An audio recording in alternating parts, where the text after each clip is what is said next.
there's a place where reality breaks down, where the rules of physics collapse. And Elon Musk wants to build humanity's most powerful computers there. Recently, Elon posted something that made everyone pause. Quantum computing is best done in the permanently shadowed craters on the moon. At first glance, typical Elon, provocative, outlandish, maybe even trolling. But here's what nobody tells you. He wasn't joking. He was describing the future. See, right now, quantum computers are the most fragile machines humanity has ever built. They're kept in laboratories that look like sci-fi movie sets, suspended in dilution refrigerators, cooled to near absolute zero, isolated from every vibration, every electromagnetic wave, every particle of dust. These machines cost hundreds of millions of dollars.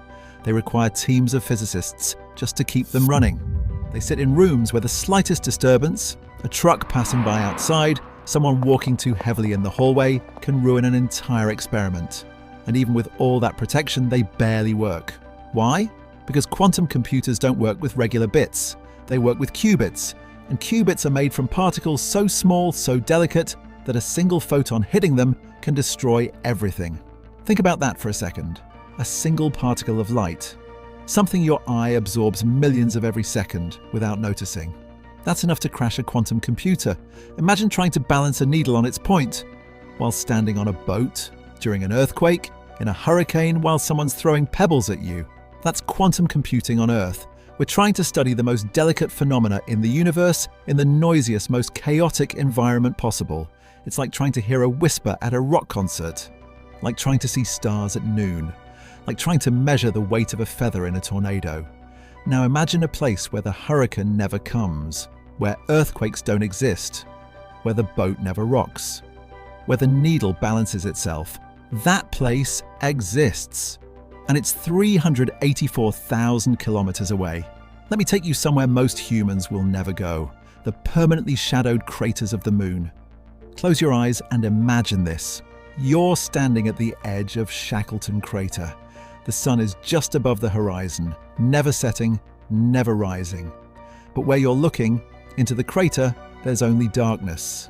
Not the darkness of night, the darkness of eternity. These aren't ordinary craters. These are places where sunlight hasn't touched the ground in billions of years, since before dinosaurs, before continents, before Earth even had oceans, before life itself existed. 4 billion years of darkness, 4 billion years of cold, 4 billion years of absolute stillness. Inside these craters, the temperature sits at negative 200 degrees Celsius.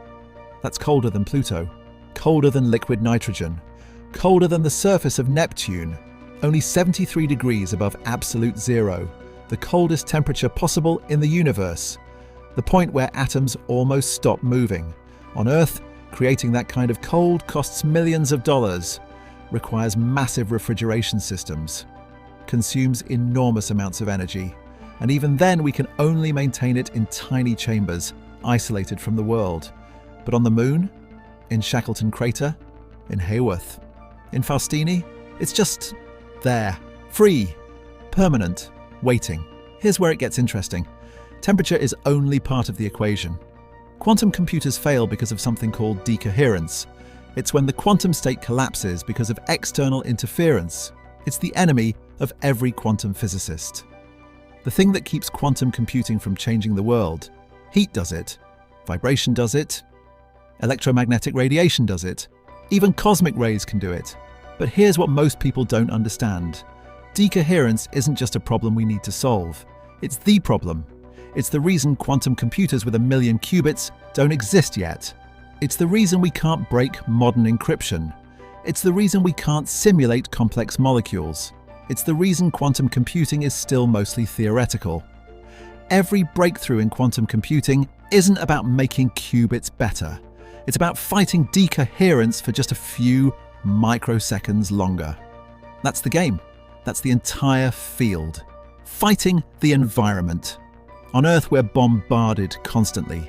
The hum of electricity, the rumble of traffic, radio waves, Wi-Fi signals, the planet itself vibrating with seismic activity. Our own atmosphere chaotic and alive with thermal fluctuations. All of it Noise to a quantum computer. Deadly noise. The moon has none of that. Silence. True silence. Not the kind you experience in a quiet room. Not meditation silence. Not even the silence of deep space. The silence of the moon's permanently shadowed craters is something else entirely. It's the absence of almost everything. Try to imagine it. No sound has ever existed there.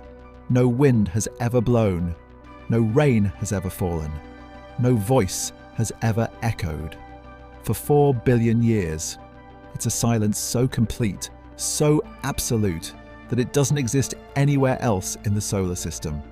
No atmosphere means no wind, no weather, no sound waves propagating through air, no thermal convection carrying heat around unpredictably, no molecules bouncing around randomly, no chaos. No magnetic field means no electromagnetic interference, no protection from space, sure, but also no noise, no static, no random fluctuations, no invisible forces pushing and pulling on delicate quantum states. The moon is tidally locked to Earth. One rotation takes 27 days. In those craters, time moves differently. There are no day-night cycles bringing temperature swings, no expansion and contraction of materials, no thermal stress cracking equipment apart. Just cold, still, silent, forever. This is what quantum physicists dream about. A laboratory where the only variable is the one you're studying, where the experiment isn't constantly fighting its environment just to exist. But here's what blows my mind. We're not talking about building better quantum computers. We're talking about building quantum computers that are currently impossible. Let me explain. Right now, the most advanced quantum computers on Earth have maybe 1,000 qubits, and they can maintain their quantum state for microseconds, millionths of a second. That's it. That's what billions of dollars and the brightest minds in physics have achieved. Why so limited? Because of everything we just talked about. The environment keeps destroying the quantum state before we can do anything useful with it. Now imagine a quantum computer in Shackleton Crater. No vibrations to disturb it. No heat to energize the particles. No atmosphere to scatter particles into the system. No electromagnetic interference to flip qubits randomly. Coherence times could jump from microseconds to seconds, maybe even minutes. The number of qubits could scale exponentially. 10,000, 100,000, maybe a million. Do you understand what that means?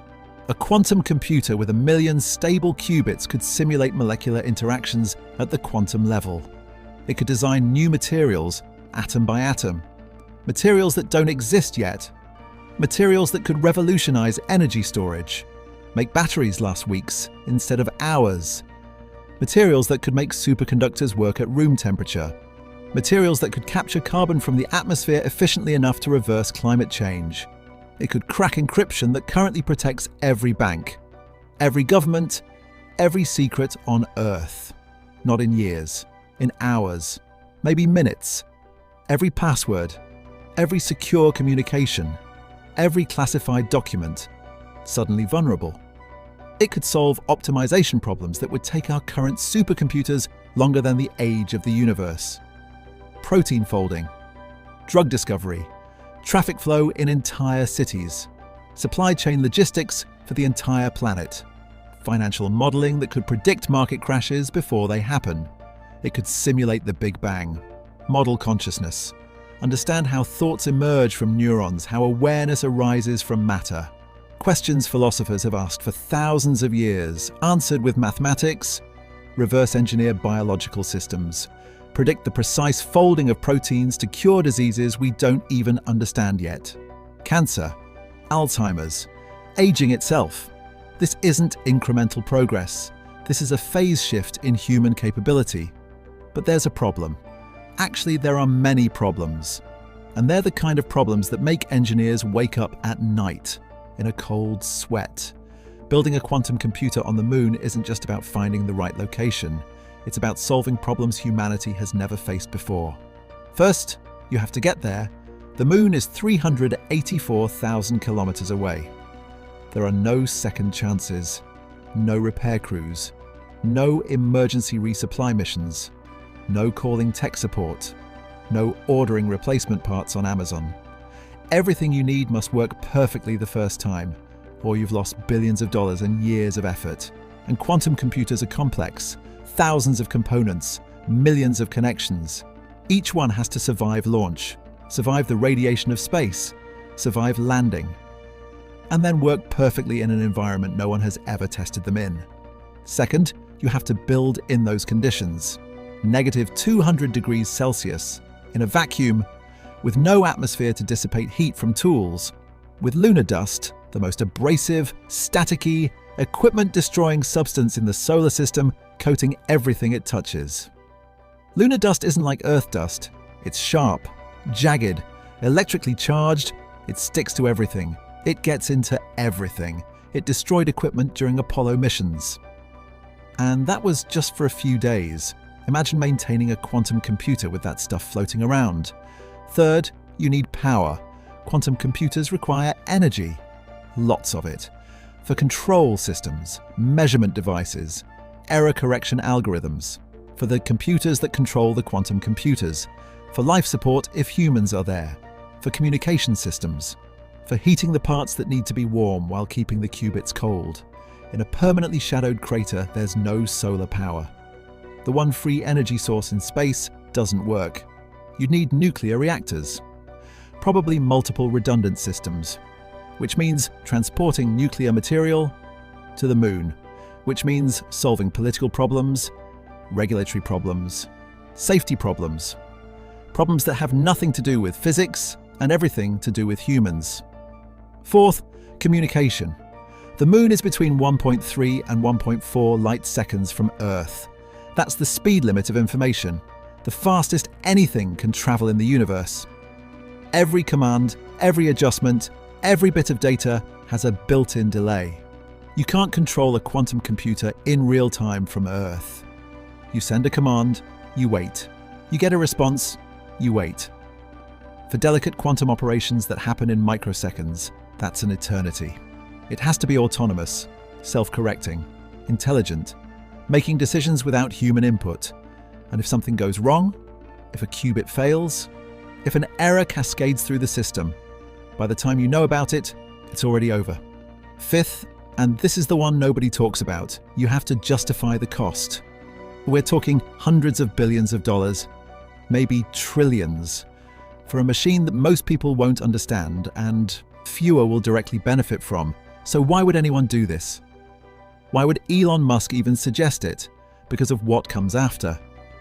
Here's the thing about impossible projects. They're only impossible until someone does them, and then suddenly they become infrastructure. The Apollo program cost over $250 billion in today's dollars. Most people thought it was insane. A waste, a political stunt.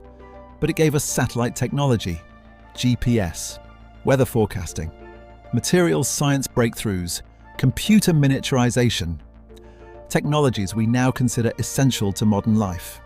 The internet started as a military project to create redundant communication networks. Nobody imagined it would become the backbone of human civilization. Quantum computers on the moon?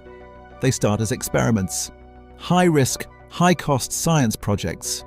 But if they work, if they prove that lunar quantum computing is vastly superior to Earth-based systems, then it becomes a gold rush.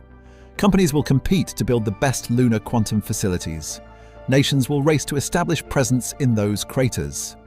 The moon stops being a destination for astronauts and becomes a destination for infrastructure, for industry, for computation. And here's where it gets really interesting. Once you have permanent infrastructure on the moon, everything else becomes easier. You need life support, you're building it. You need mining equipment, you're bringing it. You need communication networks, you're installing them. Suddenly, lunar colonization isn't some distant science fiction dream. It's just the next logical step, because the infrastructure is already there. The supply chains exist, the engineering problems have been solved. Quantum computing could be the Trojan horse that makes humanity a multi-planetary species. But there's something even deeper happening here. Something that goes beyond computers and technology and even human civilization. Why do humans explore? Why do we push boundaries?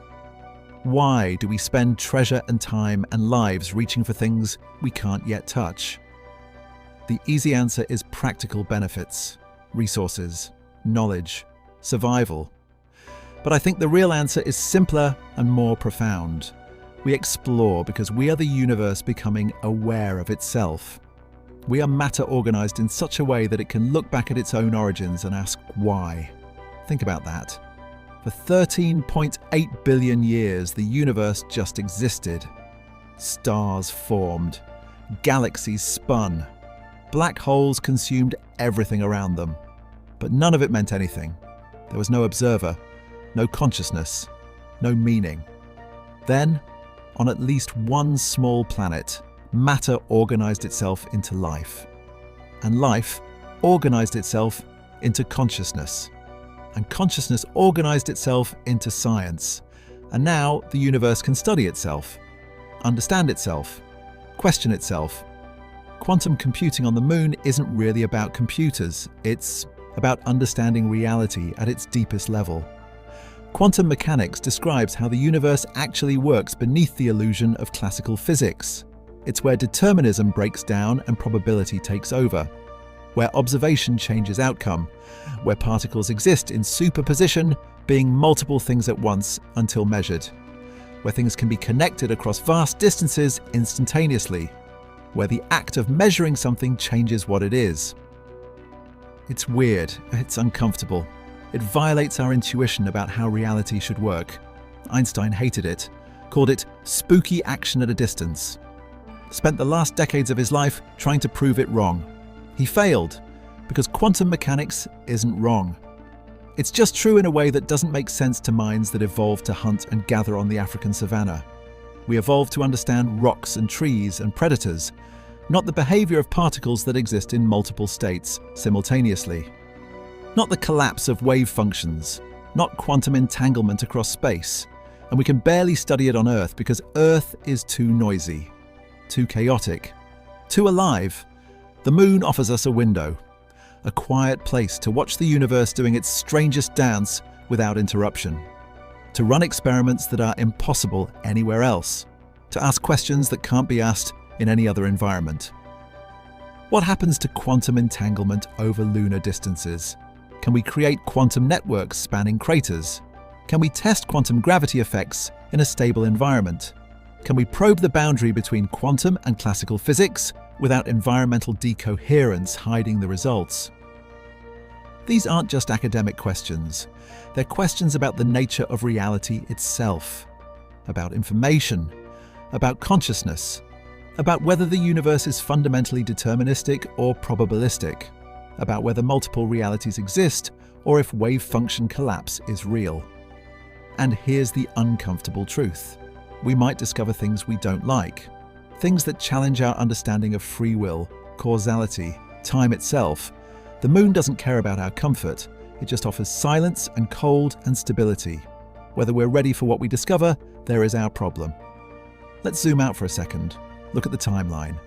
Right now, we're arguing about whether it's worth going back to the moon at all, whether it's worth the cost, whether we should focus on Earth's problems first. But here's what history tells us. The questions we ask today seem trivial a generation later. In 1960, people asked whether computers would ever be useful outside of universities and government labs.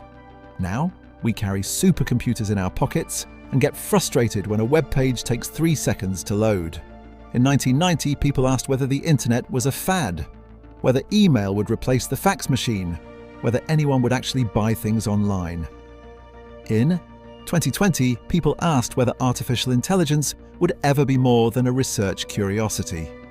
Now we're having conversations with AI that write, create, reason, and solve problems we couldn't solve before. The pattern is always the same. We underestimate exponential progress. We think linearly in a universe that moves logarithmically. So when Elon Musk says quantum computers belong on the moon, he's not making a prediction about next year. He's not even making a prediction about the next decade. He's describing what becomes obvious in hindsight, what people in 2060 will look back on and say, of course that's where they built them. Where else would you build a quantum computer? And the first company, the first nation, the first organization that commits to this vision. They don't just get a quantum computer, they get the moon, they get the infrastructure, they get the knowledge base, they get the talent. They get first mover advantage in the next frontier of human civilization. Second place gets to watch. But here's the real question. The one that matters. The one that will define whether we're remembered as the generation that reached for the stars, or the generation that stayed home. Are we brave enough to do this? Not as nations, not as companies, as a species. Are we capable of thinking beyond quarterly earnings reports and election cycles? Can we commit to projects that won't pay off in our lifetimes, but will define the future for everyone who comes after? This is the test, not of our technology, not of our science, of our vision, of our courage, of our ability to think in centuries instead of years. The permanently shadowed craters of the moon have been waiting for 4 billion years. They'll wait another 4 billion if we let them. The universe isn't in a hurry. It has all the time in the world, literally, but we should be. Because every year we delay is a year we spend fighting our environment instead of working with it. A year we spend building inadequate quantum computers in inadequate conditions and wondering why progress is so slow. A year we spend not understanding the universe at its deepest level. A year we spend not curing diseases, not solving climate change, not reaching our potential as a species. The answer is right there, above us, visible every night, waiting in cold silence for us to figure out what it's offering. And maybe that's the real genius of Elon's statement. Not that he knows exactly how to do it, not that he has a timeline or a budget or a plan, but that he looked at the problem, looked at the moon, and saw the obvious solution hiding in plain sight. He saw what was always there, what's been there for billions of years, what will be there for billions more. The best place to build quantum computers isn't on Earth. It never was.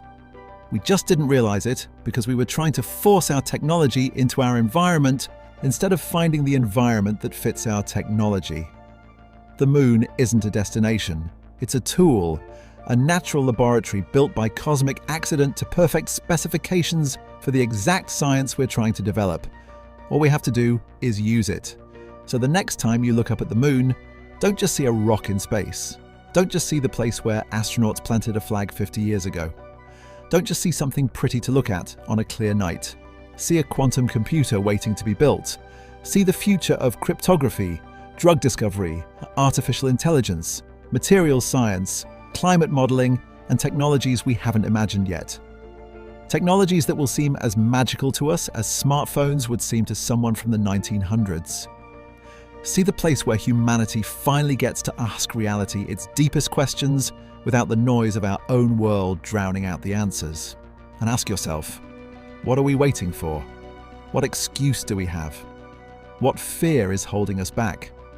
The craters are still there, still cold, still silent, still perfect, still waiting for the first human-made quantum bit to flicker into existence in perfect stability. The question isn't whether we'll build quantum computers on the moon. The question is whether we'll do it while we're still young enough as a civilization to appreciate what it means. Whether we'll do it in time to solve the problems that might destroy us if we don't. Whether we'll do it while the people who dreamed of this are still alive to see it. Elon might be crazy, he might be wrong. He might be oversimplifying a problem that's far more complex than a single tweet can capture. But he might also be the only one seeing clearly, the only one willing to say what everyone else is thinking but too cautious to voice. The only one looking at the moon and seeing not what it is but what it could be. And that possibility, that should terrify and excite you in equal measure. Terrify you because it means everything we're doing now might be inadequate. Excite you because it means the future could be so much bigger than we imagine. Because ready or not, the future is already waiting for us. In the shadows, in the cold, on the moon. It's been waiting for 4 billion years. The question is, how much longer will we make it wait? If this got you thinking, hit that subscribe button and drop a comment below. What do you think? Should we build quantum computers on the moon, or is Elon just trolling us again? Let me know. And if you want to dive deeper into the future of technology and space, check out the next video. I'll see you there.